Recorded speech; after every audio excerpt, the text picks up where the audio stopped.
Hello and welcome to BierTier, German engineer explains oxygen not included. Yes, today we are back with the ultimate guide to SPOMs, which are of course self-powered oxygen machines, but that is not all, because I also have some Hydras for you, which you can see right here right now. This here's only one example, and I may have a couple more hidden away. But first of all, we're gonna get started with our SPOM systems. Before we get started with our SPOM systems right here, there are a couple little disclaimers that I want to throw out. First of all, every build that you will see in my tutorials are only example builds. They don't have to be built exactly like this, and whatever works in your base best is the best thing for you. Not everything you see in my videos, or for that matter in anybody else's, will be exactly what you need. But hopefully, what you learn here will help you to implement it in the way that is best for you in your base. And second of all, if you're looking for a particular build, I have chapters for each and every one of them, so take a closer look at your timeline and you will hopefully find exactly what you need. But now, let's get started. So, before we do anything else, let's take a look what's even going on here. In the top left, we have a single electrolyzer build with, well, as the name says, it is only one single electrolyzer. On the bottom left right here, we have two electrolyzers, and on the bottom right, we have 4 electrolyzers. So let's take a look what electrolyzers are and what they're actually doing. We're just gonna grab any one of them, and right here we can see it. We are using 1000 grams of water per second, and we are converting it to 888 grams of oxygen and 112 grams of hydrogen. And there is one thing that we need to be mindful of, and that is that it will be at least 70 degrees Celsius or hotter if the input material is hotter. The input material is of course our water, and that statement is true for both the oxygen and the hydrogen. So, over time, the system here will heat up drastically if we don't cool it. For the hydrogen, that really shouldn't matter, but for the oxygen, if you want to use it for your dupes, and that is usually what you're going to do, especially in the very beginning, then you will have to cool it. But how we do it, we will also see right here. But let's take a quick look at the different builds here. What do we have going on? 1 electrolyzer and 2 gas pumps right here. And here we have 2 electrolyzers with 4 gas pumps on the bottom and 1 on the top. And here we have 6 on the bottom and 1 on the top for 4 electrolyzers. That is what we need to keep in mind, because that is exactly what we need for each and every one of those builds. So let's take a closer look at our systems right here. We remember 888 grams of oxygen per second from the electrolyzer, and here we have a gas pump. The gas pump can only take out 500 grams per second, and that is okay, because yes, we are actually producing more oxygen than we are taking out, but all that is going to happen is that our electrolyzer here will overpressure, and it is actually doing it right now. You can see it, it says max gas pressure, and our electrolyzer just turns off. It's literally this simple. So why are we not putting in a second one? Well, there's really nothing stopping you from doing this, but usually you're building this system here when you're extremely short on water. It is usually a good idea to not have this one here running 100%, because if you had more than enough water available, you would directly opt for at least a 2-1 or preferably the 4 electrolyzer setup down here on the bottom right.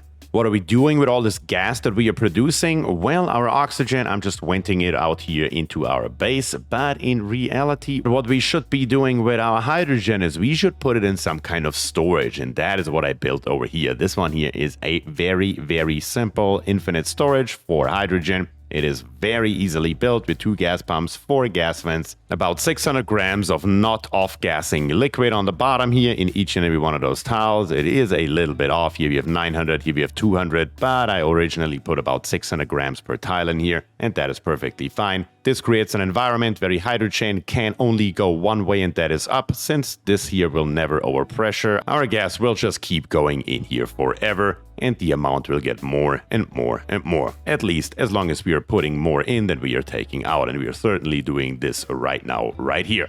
For this particular system up here on the left, if we take a look into the F6 overlay, we can see I just have a def liquid pump here that's pumping out water at about 26.9 degrees, and I'm just snaking it through the entire thing right here. Again, coming out at 26.9, and we are putting it into our electrolyzer at 38.6. It's soaking up all the heat generated by the hydrogen generator, the large power transformer, and the oxygen that we have right here. Remember, the oxygen is going to come out with at least 70 degrees Celsius, and we are currently at a nice 28.2 degrees by cooling it only with the water that we are actually using for the electrolyzer itself. Obviously, this only works if your water is cool enough. If you are already coming in here with 80 degrees Celsius of water, it's probably not going to work, and you should probably come up with a different system, like for example a simple steam turbine cooler. So let's take a look at our bigger system down here. We can see we have now 2 electrolyzers instead of 1, each of them producing 888 grams of oxygen per second, which comes out to be 1,776. And we have also 4 gas pumps right here. And if you remember, gas pumps can pump 500 grams per second. 4 times 500 makes 2,000. Yes, we are taking more oxygen out of here than we are producing. So now we have the very opposite thing happening of what happened in our smaller build. So how do we circumvent this? Of course, we're going to do it with automation. We have 2 Atmos sensors right here, each of them set to send a green signal if above 500 grams, and if we're below 500 grams, we just turn them off and let our electrolyzers catch up. This is probably also a good moment to talk about how the system works, and we can see that very easily right here. We have on the top here hydrogen, and the hydrogen is lighter than oxygen, so it always rises to the top. And here on the bottom here, we have everything full with oxygen. Yes, that is exactly what that should look like, and there is a really good reason for it. As long as our hydrogen here does not disappear completely, our oxygen and hydrogen will stay divided forever, and it should never be a problem. Of course, the exact same thing applies to the smaller system, and later on even to the bigger system. We are using the exact same game mechanic for all 3 systems at once. For powering the bigger version, we have now 2 hydrogen generators instead of 1, and we also have 2 large power transformers, even though, strictly speaking, we only need 1, and once again our smart battery. And I just set up the smart battery to a high threshold of 100, fill it up all the way, then turn off our hydrogen generators, and as soon as we are reaching 10% of the total capacity of our smart battery, we're gonna turn them back on. So we should never ever run out of power. But let's take a look what we are doing with this power right here. We have our big fat heavy watt conductive wire coming through the top right here, connecting everything together. And once again, you could, for example, just snake this here out and connect it to the rest of your base or anything like that. But then our large power transformer right here is powering up all 5 of our gas pumps and of course both of our electrolyzers with a total potential load of 1,440 watts. While we are producing a total of 1,600, which means with this system right here, we have an extra 160 watts left over, with which we can do whatever we want. For cooling this system here, I did the exact same thing. I just built a very long line that is cooling down everything all around. And once again, we are going to come out here with a water temperature of 26.9 degrees Celsius. And after we snake it through all of this here, we are at about, 30, 37 degrees over here, 29 degrees down here. So we are taking out a lot of heat. And when we take a look at it, our oxygen is at roughly 29.2 degrees without any other external source of cooling. And then last but not least, right here we have our big boy. Yes, a total of 7 gas pumps, 4 electrolyzers, 4 hydrogen generators, 2 large power transformers, and 1 smart battery. It's all that's needed to build this thing here. So let's take a look here. Now that we have 4 electrolyzers, 4 times 888 makes 3,552 grams per second of oxygen, over 3.5 kilograms per second. That is also the reason why we need 6 pumps, because here we have 1 kilogram, here we have 2, and here we have 3. So once again, our electrolyzers are outproducing our gas pumps. But that is okay. We have once again our Atmos sensors right here, which are set to send a green signal if the gas pressure is above 500 grams. And then up here on the top, we have once again only 1 gas pump with 1 Atmos sensor. And by the way, these gas sensors right here, I have set to above 250 grams of gas pressure. In case you're wondering about the hydrogen side of things, yes, each and every one of our electrolyzers produces 112 grams per second, which means 4 of them produce 448 grams per second. 1 gas pump right here can take out 500 grams per second, which means, yes, our gas pump is still outpacing 4 electrolyzers, and therefore we will never have a problem with that. In our F2 overlay, once again, here on the top, our big boy heavy watt conductive wires snaking all across our hydrogen generators, as well as our large power transformers and our smart battery. And of course, in automation, you can see it right here. We have all 4 of our hydrogen generators connected to our smart battery. And the smart battery, once again, is set up to a high threshold of 100 and a low threshold of 10. This time around though, I did the cooling just a tiny little bit differently. I didn't have to, I just wanted to show that it's totally possible. Down here on the bottom for the oxygen, once again we have water, but that is not the interesting part. The interesting part is right here, and that is of course the cooling for the top part. All I am doing here, I am using the hydrogen that we are already producing. Because even if it gets up to 70, 80 or even 90 degrees Celsius, it is still more than enough to cool down our hydrogen generators right here, as well as all the other equipment that we have up here. We can see it in our F3 overlay. It is not very cold in here, but it also doesn't have to be, because what we have here is insulated tiles, so it literally doesn't matter. Mine are actually built out of insulation, but you can absolutely ignore that. That was just apparently what was set up. You can use whatever you want and it will work just the same. What materials you use here really doesn't matter for basically anything. I use the best possible ones for most of it, like my hydrogen generator is built out of steel. Is that necessary? No, absolutely not. I will probably build it out of gold in a real game, but steel is absolute overkill, and I believe everything's just built out of steel. Yeah, everything's built out of steel here, but you do not need that. Gold is more than good enough, and really anything above that is absolute overkill. You shouldn't even have to use gold if you do it properly. So I would say let's watch this here one more time in action, because it looks just so good when it is all running. And yeah, this is actually pretty close to the reality what I would build in a normal game. At least that I would have somewhere off-site in my base and infinite storage. That is literally what I do basically every single time. I love it, it works. There is nothing better than that, and therefore I am not going to change that. But what is a very good thing about this is that you don't have to build any of those top parts right here. The self-powered versions of these here are okay, and there is nothing wrong with it. I personally would throw all of this stuff into one big old power brick or maybe an industrial sauna. Whatever you prefer, at the end of the day, it doesn't matter. And then take my hydrogen and pump it over there. I would not build something this intricate right here all over the base, because there's really no reason for it. I built the bottom part right here, and then let's go. It's literally this simple. But now, let's take a look at our Hydras. And here we have it. This here is what's known as a Hydra in the world of oxygen not included. Yes, and of course, once again, don't forget that this here is just a build. It is not necessarily the one-all be-all build that you have to build every single time. There are many different ways to get this here done. For example, you can only build one electrolyzer, and for example, you can also have your airflow tiles here arranged differently. This here is just a version that I personally prefer, but let's take a look how it works. Before we go about game mechanics, let's take a look in our power overlay. I have a power source, and where your power is coming from does not matter. These things here can power themselves very easily if you want to, but once again, I personally would recommend that you take all the hydrogen and then just pump it into your industrial area and generate the energy there, instead of having here a little bit and there a little bit all over your base. But that is of course your preferred playstyle, whatever you want. There are very rarely actually wrong answers. Another nice thing is, all we need to get this system here running is 840 watts of power. That is it. We have 3 electrolyzers, 2 pumps, and that is the end of it. We of course do need a little bit of water, and with the water, once again, I'm just cooling down my oxygen down here before it goes into the pump. And then I'm just hooking it up straight to the electrolyzers. Literally couldn't be much more simple than that. And then in automation, I have 2 Atmos sensors right here, and those Atmos sensors are set to send a green signal if the ambient pressure is above 5,000 grams. Not 500, but 5,000. Why that is, we will get to in a second.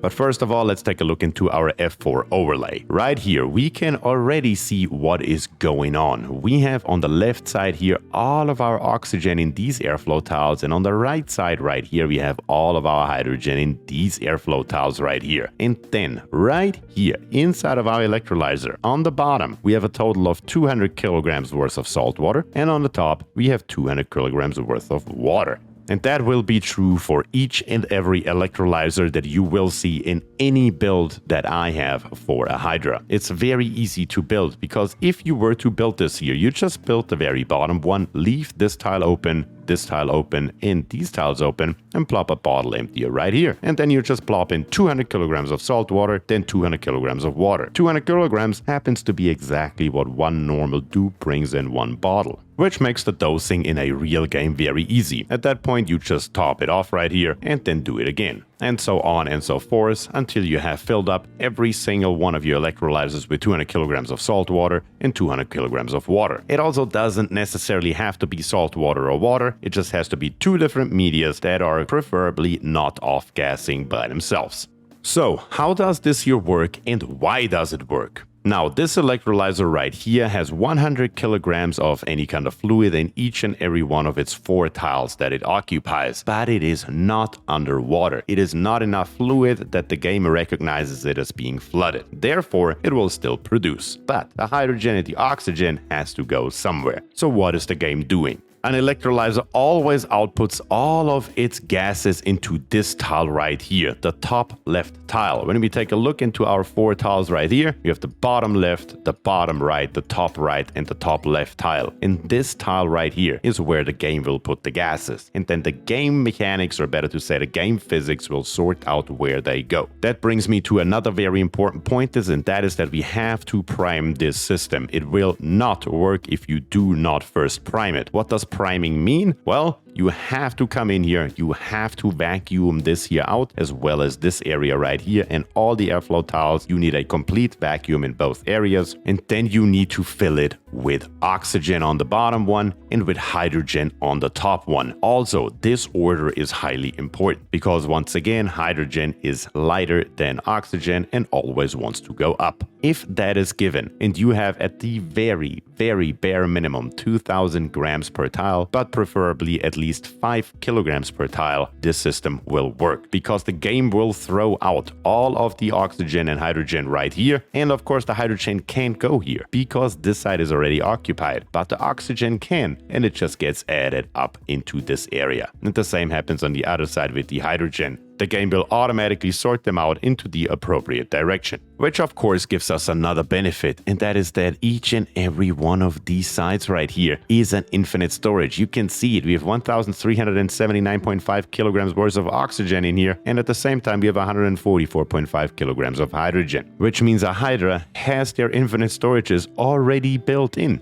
Isn't that nice? So when we let it run, we can see it. It is increasing. I didn't just put it in there with the sandbox tool or anything like that. No, it's actually the game doing its job. And of course, we are getting a hell of a lot more oxygen than we are getting hydrogen just because of the output rates. But yeah, it's literally this simple. And also, you can produce a hell of a lot of power with this system. Let's take a quick look at that. All the way up here on the top, and I really apologize about this background color, but there was really nothing else available. Yes, we have 3 hydrogen generators. Each hydrogen generator takes 100 grams per second, and if you remember, each and every one of our electrolyzers produces 112 grams per second, which means 3 of them can run indefinitely. There's no smart battery, no automation, no nothing at all. Yes, these things here will just run now forever. The only thing that will really be able to turn them off is, well, if we are running out of water. So, what can we power with 3 hydrogen generators, each and every one of them producing 800 watts?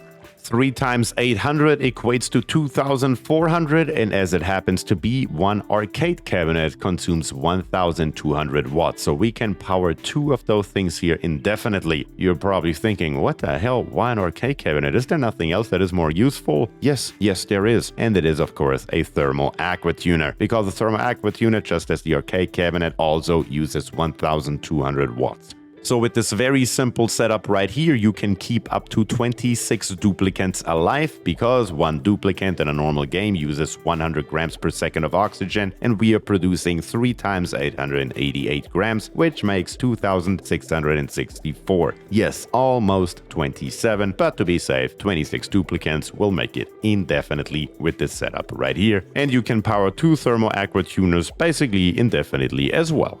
And right here we have the second Hydra setup that I have for you guys today, and you can see it's literally just quote-unquote 3 times as big. Instead of 3 electrolyzers, now we have 9. And this here is probably what you may find if you go on Reddit or whatever and take a look at what other people build, because this 9 electrolyzer setup here is very, very popular. Yes, it really is, because you can keep it running with one singular pump. One water pump can pump up to 10 kilograms per second of water. We need 9 kilograms of water, so we are perfectly fine with this here. And you can see the insane amounts of oxygen that are being produced right here. It is just ridiculous. 9 times 888 makes 7,992, which means you can almost keep 80 duplicants alive alone with this setup here, basically indefinitely. But once again, your water demand is going up and up and up. Currently, we are sitting at 9 kilograms per second, which means you would need 5,400 kilograms or 5.4 tons of water every single cycle to keep this thing here running. So if you build something like this here, you better have your water supply figured out all the way through, or you will run into trouble eventually. And right here we just have a very short visualization that shows how much we can power with the setup. 9 electrolyzers producing 112 grams of hydrogen per second times 9 makes 1,800 grams per second per hydrogen generator makes a total of 10 times 800 watts of power. Yes, the math is slowly but steadily going crazy, is a total of 8,000 watts. So what could we do with 8,000 watts? And what can we do with 8,000 watts? Yep, for example, we could power a total of 66 fridges. Yes, we have 33 per row, and that is a total of 66. And we can see it with our heavy watt conductive wire right here. Our potential load is 7.92 kilowatts, which is just below our 8,000 mark. Would I recommend doing this? Well, probably not, but I hope you can see how much power that we are actually producing right now. And yes, right here we have the monster. This wouldn't be BierTier, the German engineer, if we wouldn't put it to the extreme. We have 39 electrolyzers. Yes, that means we have 13 of them times 3, which means we are using 39 kilograms of water per second, which equates to a whopping 23.4 tons worth of water every single cycle. You can see it, I'm having to use 4 separate def pumps that we can actually make this here happen. It is absolutely crazy the amount of water that we need, because again, one def pump can only put out up to 10 kilograms per second and we need 39, which means of course we need 4 total pumps to actually reach that number. But let's do just a tiny little bit more math here, because it's just so crazy. In my opinion, it's absolutely mind-blowing. When we are taking a look at the oxygen here, we can literally watch it rising at 1x speed without a problem, because we are putting another 34 kilograms worth of oxygen in here every single second. For the hydrogen, in case you're wondering, it is 4.3 kilograms per second that we are putting in here as well. What is also rather mind-blowing in my opinion is the amount of power, because you can see it down here on the bottom. This here is one single wire and it needs 1,680 watts. The next one up, powering 13 of our electrolyzers, comes out to 1560, another 1560, and another 1560. So alone these here are over 4,500 watts only to power our electrolyzers. And then of course here on the top we have another one with a total of 1,680 watts and even another one with 480 watts, just so we are not overloading anything. The amount of power we need for this thing here is insane, but also the amount of power that we can produce is equally insane as well. And right here we have the insanity going on. We have a total of 7 hydrogen generators in a row right here, and we have a total of 6 rows, which makes 42 hydrogen generators at 800 watts each, which makes a whopping 33,600 watts that we are producing with this system. Isn't that crazy? That means alone this here is not enough for our normal standard heavy watt wire, because we can see it right here, max power 20 kilowatts. You try to put that on this thing here and the game will say nope, absolutely not. But of course, the next question is, what could we theoretically power with this amount of electricity that we have now available? And the answer to that question is right here. Liquid tapidizers. We have liquid tapidizers that are using 960 watts of power to generate 4064 kilo DTUs of heat to heat up any liquid we want. I filled this little tank right here, which has a total size of 252 tiles with 1000 kilograms of water per tile. So there are right now a total of 252 tons of water in here and 35 liquid tapidizers.